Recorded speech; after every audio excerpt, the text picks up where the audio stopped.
Imagine you're lying in bed at 2 a.m., staring at the ceiling, and suddenly your mind starts spiraling. What's the point of all this? Do I actually have free will? Or am I just following a script written by my brain chemistry? Is there a right way to live? And wait, how do I even know this reality isn't just an elaborate simulation? Congratulations, you've just stumbled into the territory that philosophers have been mapping for over 2,500 years. Welcome to Dialectic Mind, where we explore the big ideas that shape how we think. And today we're diving into the fundamental questions that philosophy tries to answer. The questions that keep humanity awake at night and drive us to build entire civilizations searching for answers. Here's what's fascinating. These aren't just abstract puzzles for academics in ivory towers. These questions pulse through every decision you make, every relationship you build, every moment you try to figure out what matters. When you argue about what's fair, you're doing ethics. When you wonder if your memories make you, you're doing philosophy of mind. When you question whether that news article is actually true, you're doing epistemology. Philosophy isn't separate from life. It is life examined closely.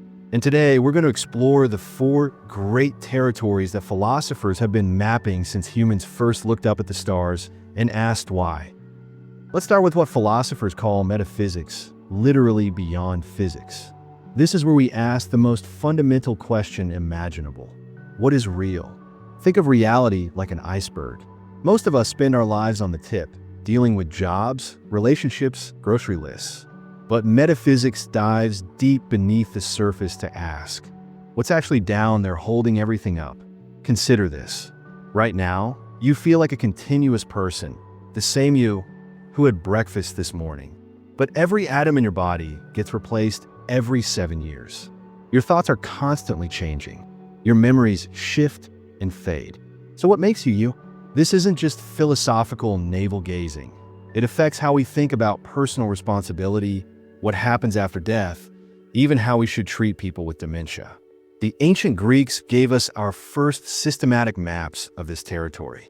Plato imagined a world of perfect forms. Somewhere out there exists the perfect triangle, the perfect justice, the perfect good, and everything we see here is just a shadow of that perfection.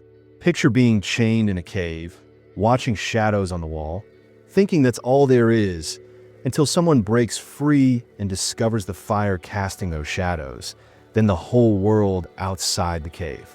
Aristotle, Plato's student, said, "Hold on, reality isn't in some other realm. It's right here." He developed a toolkit for understanding substance, causation, and change that we still use today. Every time a scientist asks, what caused this? They're using Aristotelian thinking. Fast forward to today, and we're still mapping this territory.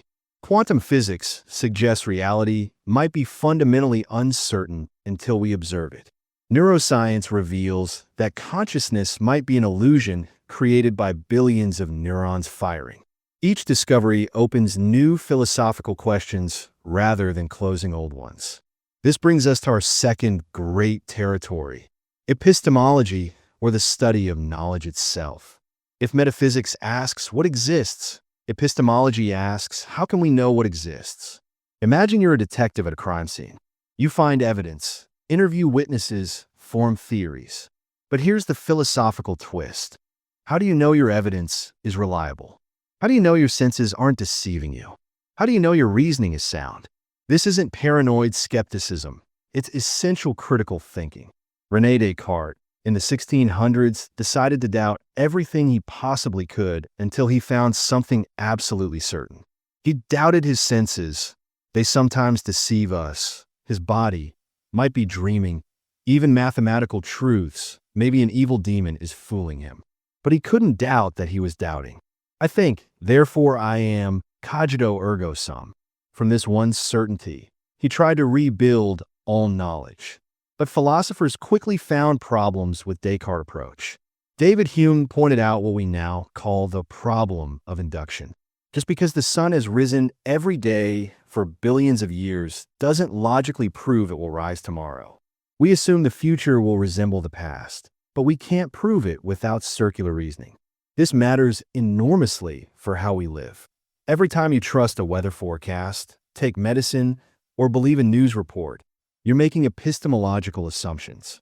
In our age of information overload and fake news, understanding how knowledge works isn't just academic, it's survival. Modern epistemology grapples with questions that would have blown ancient minds. Can artificial intelligence truly know things? Does knowledge require consciousness? How do we navigate disagreement between experts?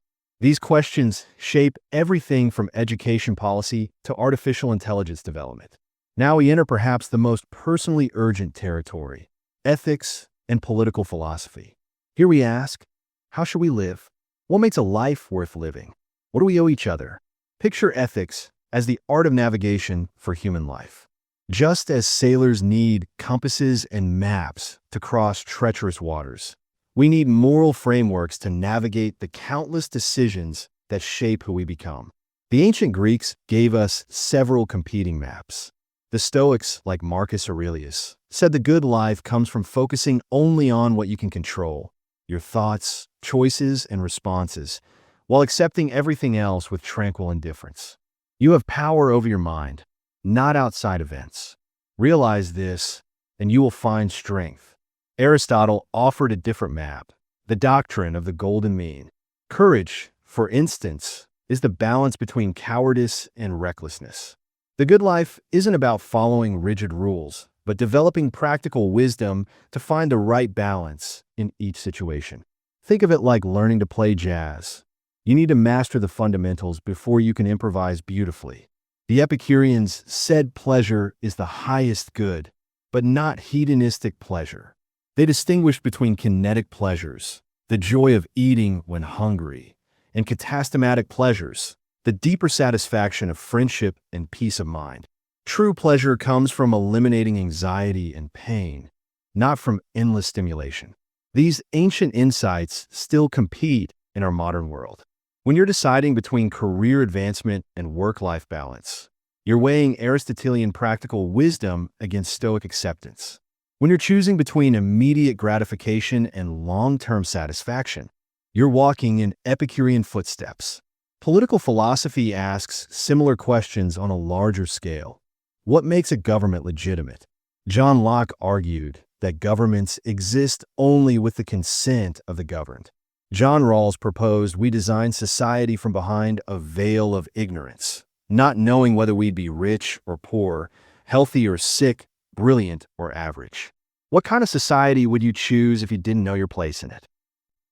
Our fourth territory might seem less practical, but it touches the deepest parts of human experience: aesthetics and the philosophy of meaning. Here we ask, what makes something beautiful? What makes life meaningful? Why do humans create and appreciate art? Think about the last time something struck you as genuinely beautiful. Maybe a sunset, a piece of music, a perfectly crafted sentence. What happened in that moment? Immanuel Kant suggested that aesthetic experience involve a unique kind of judgment, different from both logical reasoning and practical decision-making. Beauty, he argued, is purposiveness without purpose. It feels designed, meaningful, but not for any specific goal. But beauty raises puzzling questions. Is beauty objective, built into the structure of reality, or subjective, existing only in the eye of the beholder? If it's purely subjective, why do so many people find the same things beautiful?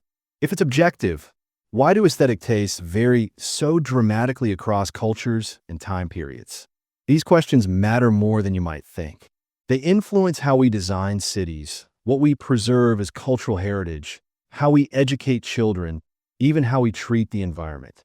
The philosopher John Dewey argued that aesthetic experience is actually the model for all meaningful experience. Those moments when our whole being is engaged, when we feel fully alive and connected. The question of meaning runs even deeper. Viktor Frankl, who survived Nazi concentration camps, observed that humans can endure almost any suffering if they can find meaning in it. But what makes life meaningful? Some philosophers argue meaning comes from connecting to something larger than yourself: God, humanity, the cosmos. Others argue you create meaning through your choices and commitments. Still others suggest the question itself is misguided. Life simply is, and meaning is a human invention. Albert Camus famously described the human condition as absurd. We desperately seek meaning in a universe that offers none. But rather than despair, he recommended revolt. Live fully and create your own values, knowing they're ultimately groundless. Picture Sisyphus pushing his boulder up the mountain for eternity. Camus says we must imagine him happy, finding joy in the struggle itself. Now you might be wondering, if philosophers have been working on these questions for thousands of years, why haven't we solved them?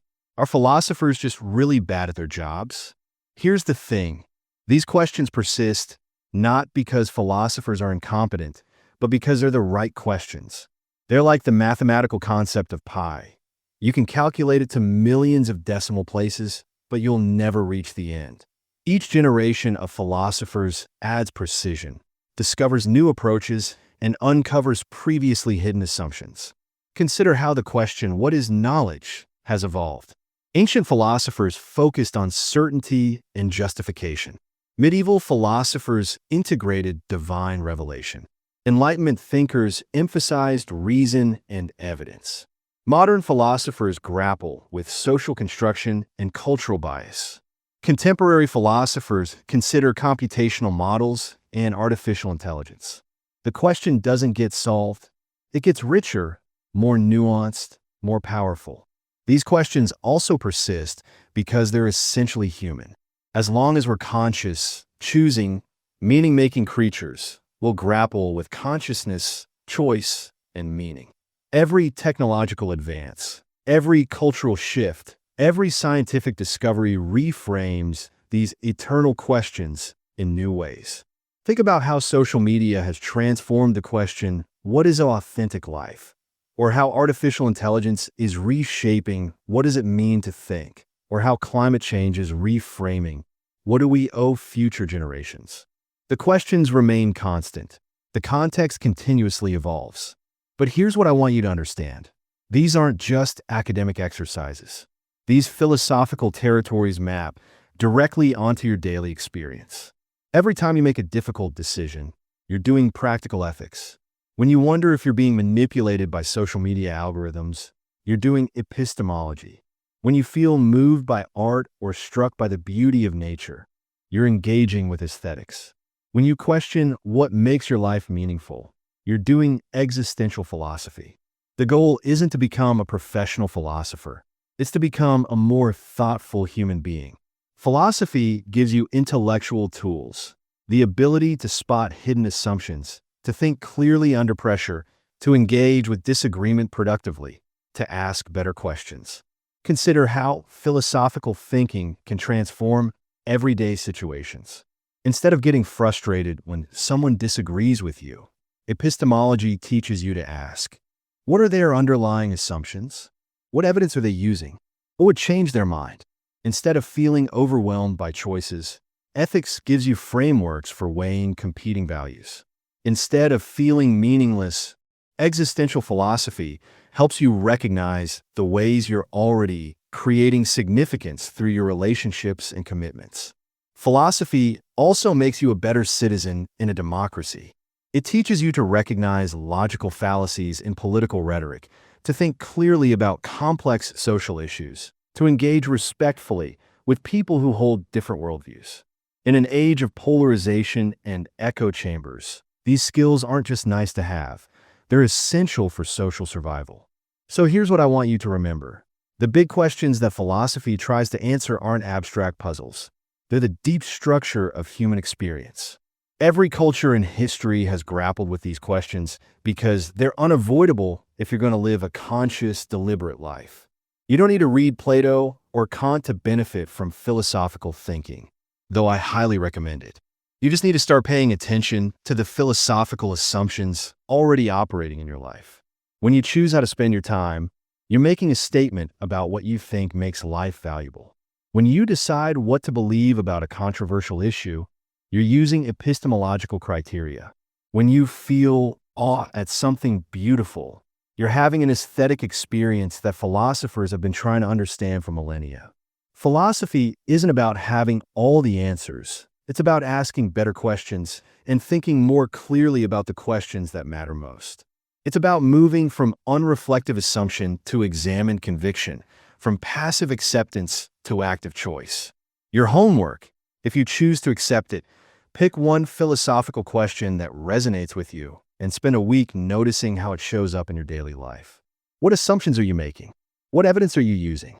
What would it mean to think about this question differently? Philosophy isn't just about understanding the world. It's about understanding your place in it and taking responsibility for the kind of person you choose to become. And that, my friends, is a question worth pursuing for a lifetime. If this exploration sparked your curiosity, hit that subscribe button and join our community of fellow travelers in the landscape of ideas. Until next time, keep questioning, keep wondering, and keep thinking.